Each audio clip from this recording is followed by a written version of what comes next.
साथियों, जो ये बैकग्राउंड में वीडियो चल रहा है, ये कोई कोरोना समाप्ति की आतिशबाजी नहीं है, बल्कि इजराइल और फिलिस्तीन के बीच में जारी संघर्ष के दृश्य है, जो पिछले 2 दिन से संपूर्ण विश्व को चिंता में डाले हुए हैं।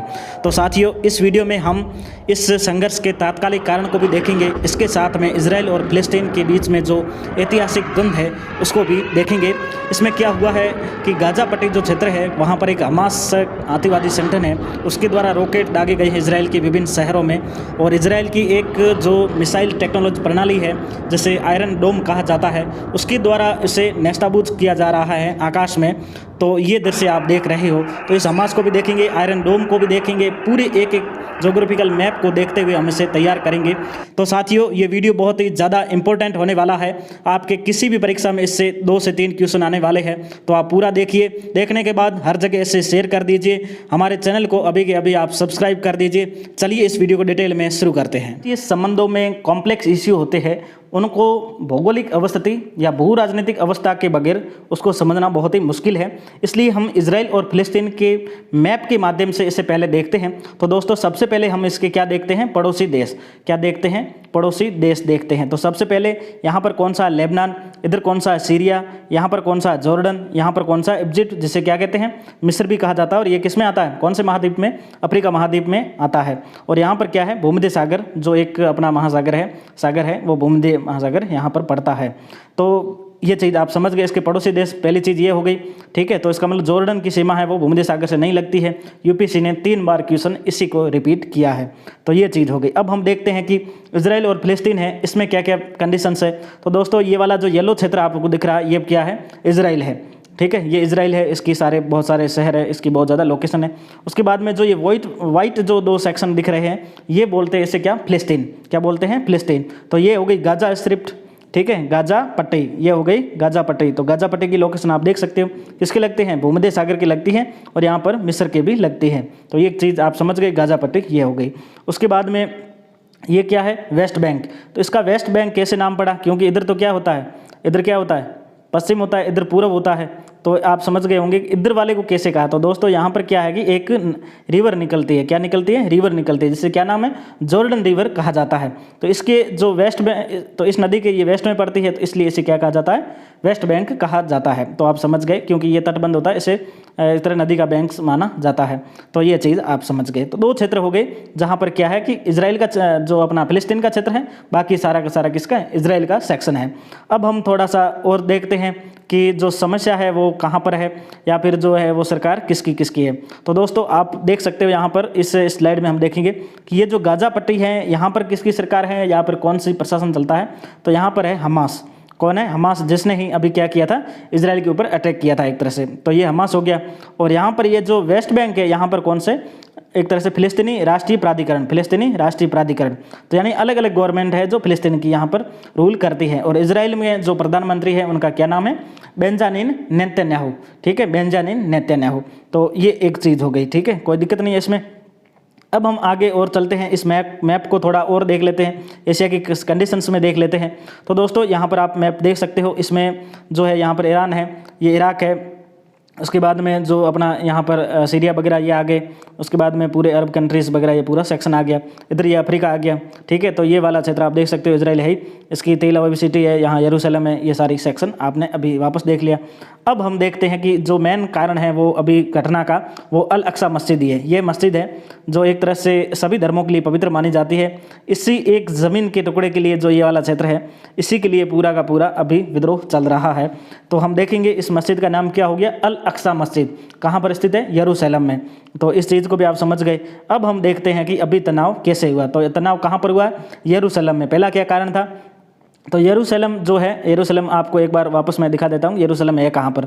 यरूशलेम जो है एक्चुअली जो ये वाला क्षेत्र है, या ये वाला जो ये बिंदु आपको दिख रहा है, ये वाला, ठीक है, एक बार वापस देख लेते हैं। ये जो है, इसे यरूशलेम कहा जाता है।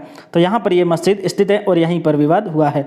तो ये वाला विवाद कैसे हुआ? तो यहाँ पर 3 कारण हुए थे। क्या कारण थे? 3 कारण। तो कारण नंबर 1, पहला क्या था? जो ये यरूशलेम है, तो यहाँ पर जो क्या हुआ था कि जो पूर्वी यहाँ क्षेत्र है, यहाँ पर जो फिलिस्तीनी रहते थे उनको बोला गया कि आपको अपनी जगह इसको खाली करना होगा, जिसका अभी यहाँ पर जो कोर्ट में केस भी पेंडिंग चल रहा है। इश्यू हुआ तो उसके बाद में इसकी सुनवाई थोड़ी सी बंद हो गई। तो एक कारण ये हो गया कि खाली करने का निर्देश दे दिया गया।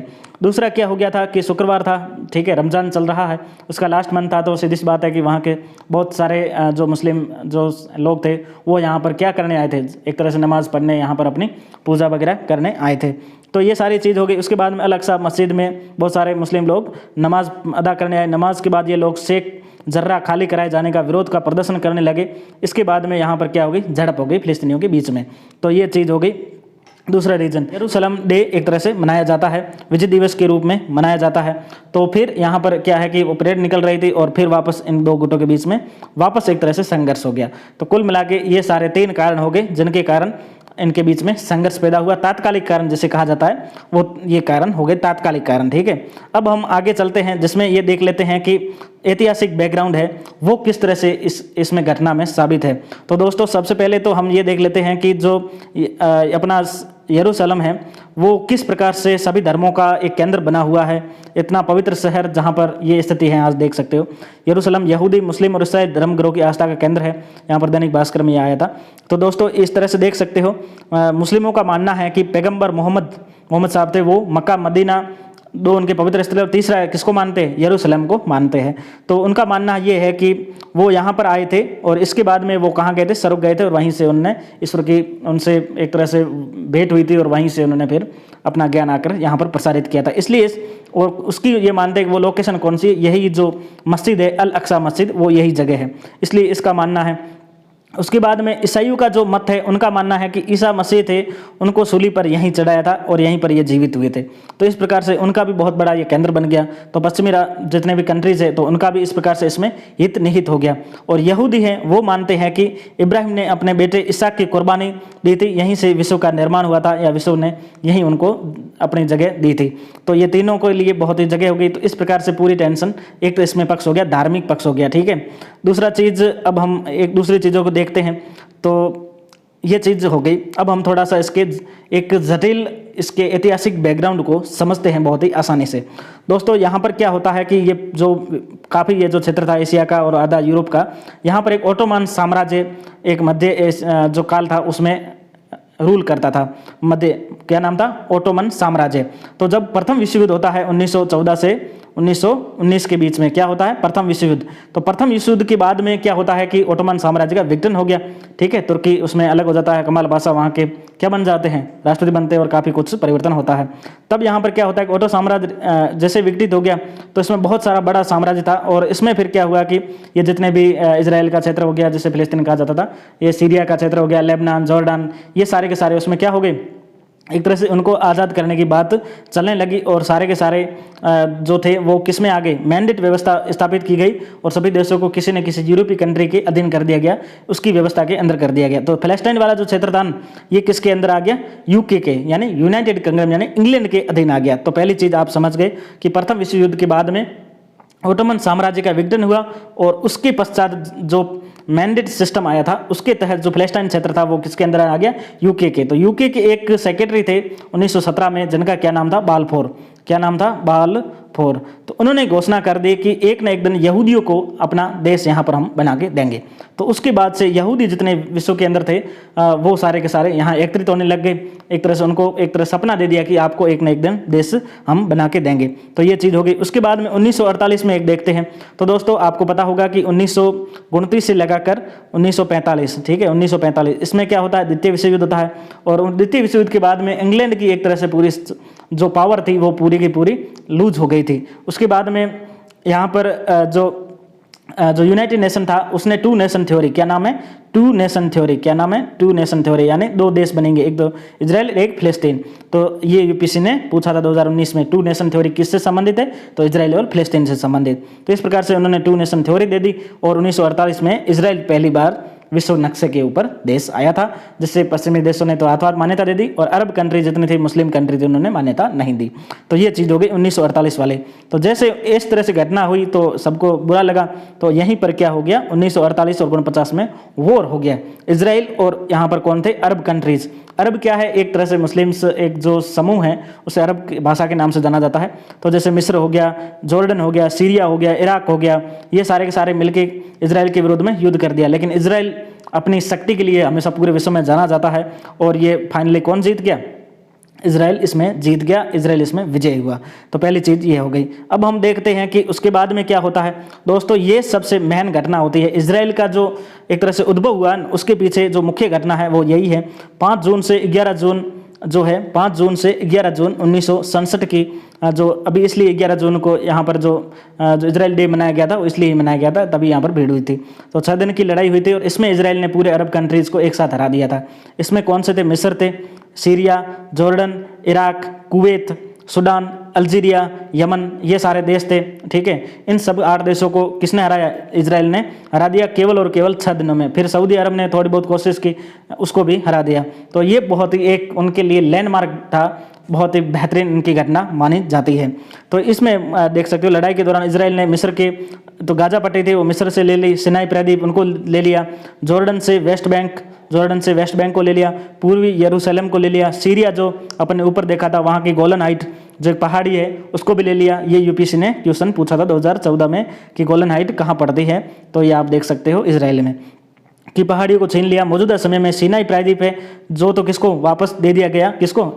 अपने मिस्र को, और बाकी सारे के सारे किसके पास है? अपने फिलिस्तीन जो इजराइल के पास में है। तो ये चीज़ आप समझ गए कि इसका ऐतिहासिक बैकग्राउंड किस प्रकार से कार्य कर रहा है। अब हम देखते हैं कि जो गाजा पट्टी है वहाँ पर किसका राज है? किसका राज है? अभी देखा था हमास। तो हमास कौन है? तो हमास को हम अभी वापस देख लेते हैं। तो हमास एक अरबी भाषा में जो शब्द है हरकत उल मुकावामा, ठीक है, जिससे क्या बोला जाता है? अल इस्लामिया या इस्लामिक प्रतिरोधी आंदोलन के नाम से जाना जाता है। ये फिलिस्तीनी सुन्नी मुसलमानों की एक सशस्त्र, ठीक है, जो अपने हथियार वगैरह साथ में रखते हैं कि फिलिस्तीन राष्ट्रीय प्राधिकरण की मुख्य पार्टी है। 1987 में इसकी स्थापना हुई थी। कब हुई थी? 1985 में इसकी स्थापना हुई थी। और फिलिस्तीन के जो मुसलमानों का इनका मैन क्या है कि इजरायली प्रशासन के स्थान पर इस्लामिक शासन की एक न एक दिन वहाँ स्थापना करना, और इनका अपने क्षेत्र देखा था कहाँ पर है? गाजा पट्टी में इनका मुख्य क्षेत्र है। तो ये हमास समझ गए आप, हमास क्या है? धर्मों का केंद्र देख लिया। ये थोड़ा सा मैप आप देख लीजिए। तो दोस्तों 1947 था उस टाइम, जो ये जो ब्लैक वाला दिख रहा है ये क्या था? फिलिस्तीन था। और ये जो बाकी वाइट दिख रहा है ये क्या था? ये क्या था? इजराइल था। यानी यहाँ पर यहूदी लोग रहते थे, इजराइल था नहीं, मतलब यहूदी लोग रहते थे। उसके बाद में जब ये 1947 में या फिर 1948 में जब पार्टिसिपेशन हुआ तो ये वाइट वाला क्या बन गया? इजराइल बन गया, और ये जो ब्लैक वाला ये क्या बन गया? फिलिस्तीन बन गया। फिर भी ठीक है, जब 1949 से 1967 में जब युद्ध हुआ तब ये ऐसी स्थिति बन गई। और वर्तमान में स्थिति क्या है कि अब धीरे धीरे जो यहूदी लोग हैं वो यहाँ पर भी इसमें अपना प्रवेश करते जा रहे हैं, इसको ख़त्म करने की कोशिश में लगे हुए हैं। तो ये चीज़ हो गई है। वीडियो में जो हमने एक आयरन डोम देखा था, जो मैंने बताया मैं आपको बताऊंगा, तो ये अभी हम देखते हैं कि आयरन डोम क्या है। तो आयरन डोम दोस्तों क्या है कि जैसे अभी देखा था गाजा पट्टी के ऊपर हमास का नियंत्रण है, तो हमास के द्वारा जो यहाँ पर स्थित है कौन सा? यरूशलेम, उसके ऊपर यहाँ पर रॉकेट छोड़े जा रहे थे। तब यहाँ पर क्या होता है कि तो यहाँ पर जो ये सिस्टम रखा हुआ था आयरन डोम क्या होता है? बेसिकली ये है कि जहाँ से ये रॉकेट आएगा न, तो इनके पास क्या होता है, यहाँ तो एक लगा रहता है जो राडार, तो उसको पता चल जाएगा कि यहाँ से कोई चीज़ आ रही है, और ये फिर ये ऊपर जाकर इसको खत्म कर देगा।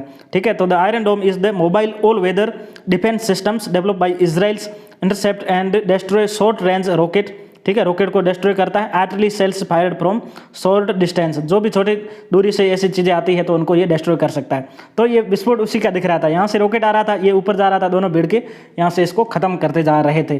तो ये हो गई आयरन डोम सिस्टम। ठीक है, तो एक तरह से कितनी अच्छी चीज़ है कि अपने शहर को बचा सकते हैं। क्या भारत को ये लेना चाहिए? ठीक है, भारत रशिया के साथ में S-400 के एक ऐसी प्रणाली है, उसको लाने की कोशिश कर रहा है। जैसे माना कि ये दिल्ली शहर है, दिल्ली के आसपास में अपने सारे लगा दिए। अब कोई भी देश अगर दिल्ली के ऊपर कोई भी मिसाइल वगैरह या रॉकेट लॉन्च करेगा तो ये अपने आप ही उसको पता चल जाएगा, क्योंकि रडार सिस्टम होता है, तो उसको कि यहाँ से कोई चीज़ आ रही है, इसके विरुद्ध में जाकर ये आकाश में इसको खत्म कर देगा, यानी ये ज़मीन पर नहीं गिरेगा। इस प्रकार से ये आयरन डोम काम करता है। अब हम थोड़ा सा इसको विस्तृत रूप से अगर देखने की कोशिश करें तो इसमें और चीज़ें क्या हो सकती हैं। तो साथियों, अभी जो ये संघर्ष चल रहा है ये विश्व के लिए बहुत ही खतरनाक साबित हो सकता है, और इस देश में जो ये वाला क्षेत्र है ये हमेशा ही अशांति के लिए रहा है, तो यहाँ फिर अशांति आ सकती है। इसके ऊपर वैश्विक शक्तियों की क्या क्या राय है। तो दोस्तों, जो वेस्टर्न वर्ल्ड है, जैसे एक तरह से यूरोप और अमेरिका कहा जाता है, वो तो किसके साथ में हमेशा उन्होंने इजराइल का ही समर्थन किया है। किसके साथ में? इजराइल का ही समर्थन किया है। ठीक है, यूएसए वगैरह साथ में है। उसके बाद में जो मुस्लिम कंट्री है, जैसे पाकिस्तान हो गया, पाकिस्तान सबसे आगे है। ठीक है, तुर्की हो गया, अरब कंट्री हो गई, तो ये लगभग किसके साथ में? हमेशा फिलिस्तीन के साथ में रहते हैं। तो ये चीज़ हो गई कि वैश्विक शक्तियों का किस प्रकार से है। अब हम देखते हैं कि यूएनओ का इसमें क्या स्टैंड है। तो यूएनओ ने तो यही है कि अपील की है कि आप जल्दी से जल्दी, कोरोना काल है तो इसमें इसको अभी की शांति के लिए टाल दीजिए, बहुत ही आवश्यकता है। अब हम देखते हैं कि इनका बैकग्राउंड अभी क्या है कि कुछ देश ऐसे जिन्होंने इजराइल के साथ में अभी संबंध अपने सुधार दिए हैं। तो उसमें जैसे पहला देश था मिस्र, ठीक है, उसके बाद में जॉर्डन था, यूएई था। इनके एक तरह से संबंध है वो लगातार इजराइल के साथ में सुधर रहे, क्योंकि इजराइल है उसके पास में तकनीकी है। ठीक है, तकनीकी में सबसे बेहतरीन है। उसका जो बॉर्डर मैनेजमेंट सिस्टम है वो सबसे खतरनाक है। उसका जो कोरोना मॉडल है वो भी सबसे खतरनाक है। और उसका जो वाटर कंजर्वेशन, हार्वेस्टिंग, सारी चीज़ों में वो एक अपनी तकनीकी क्षमता के रूप में पूरे विश्व में अपना जाना जाता है। इसमें भारत का क्या दृष्टिकोण है? ठीक है, भारत का तो भारत का कोई ऑफिशियली बयान आया नहीं है। भारत जो 1992 से एक तरह से इजराइल के पक्ष में थोड़ा सा झुका, नहीं तो उससे पहले हम क्या करते थे, जो फिलिस्तीन थे उनको बहुत ही हम ज़्यादा समर्थन देते थे। तो ये चीज़ें हो गई हैं। और दूसरी चीज़ें, कुछ चीज़ें और देख लेते हैं। तो दोस्तों, जो यहाँ की खुफिया एजेंसी है इजराइल की, जिसे विश्व की सबसे खतरनाक खुफिया एजेंसी माना जाता है, जिसका क्या नाम है? मोसाद। क्या नाम है? मोसाद। ठीक है, ये एक चीज़ तो आपको ये याद रखनी है। दूसरी चीज़ अब देख लेते हैं कि यूपीएससी में इसमें किस प्रकार से क्वेश्चन बन सकते हैं। तो दोस्तों, एक तो ज्योग्राफिकल लोकेशन आपको देखनी है कि इजराइल और फिलिस्तीन है, इसके किनारे कौन कौन से देश लगते हैं। हमने पिछली बात कर ली थी कि जॉर्डन पे 3 बार यूपीएससी में क्वेश्चन आ रखा है। उसके बाद में इसके आंतरिक क्षेत्र, जैसे यरूशलेम हो गया, अल अक्सा मस्जिद हो गई, ये कहाँ पर है, तेल अवीव कहाँ पर है, गाजा पट्टी क्या है, वेस्ट बैंक क्या है, गोलन हाइट क्या है, सिनाई प्रायद्वीप क्या है, ये सारी चीज़ें आपको देखनी पड़ेगी। यहाँ से क्वेश्चन आएंगे ही आएंगे, मतलब अनिवार्य आएंगे, सीधी सी बात है, कोई भी एग्जाम होगा यहाँ से क्वेश्चन आएगा ही आएगा। तो ये चीज़ हो गई। अभी जो यहाँ पर घटना हुई थी, इसमें लगभग 30 से ज़्यादा लोग मारे गए हैं। उसमें एक भारतीय महिला भी मारी गई है, जिसका क्या नाम था? सौम्या संतोष। ठीक है, सौम्या संतोष जो केरल की महिला थी।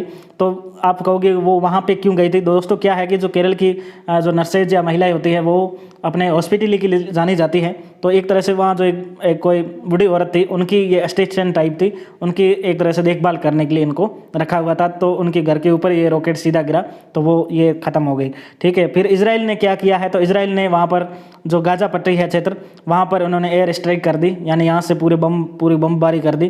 तो कई लोग वहाँ पर भी जख्मी हुए, कई लोग मरे भी है, ऐसी स्थिति है। तो इस प्रकार से इस वीडियो में हमने एक मोटे तौर पर जो इजराइल का संबंध था, इसकी पूरी बैकग्राउंड को देख लिया, अल अक्सा मस्जिद को देख लिया, हमास को देख लिया, सारी चीज़ें, आयरन डोम वगैरह सारी चीज़ों को देख लिया है। अगर आपको कोई भी डाउट हो तो कमेंट बॉक्स में आप ज़रूर लिखिए, ताकि मैं आपको वहाँ पर भी समझा सकूँ। और अगर आपको लगता है कि ये वीडियो आपके लिए हेल्पफुल साबित हुआ है तो ज़रूर इसको ज़्यादा से ज़्यादा लोगों तक शेयर कीजिए, ताकि वो भी जानकारी प्राप्त कर सके। इस प्रकार से नेक्स्ट वीडियो में हम फिर इसके ऊपर चर्चा करेंगे। जल्दी ही मिलते हैं। कोरोना से स्वयं बचें और अपने परिवार को बचाएं। जय हिंद, वंदे मातरम।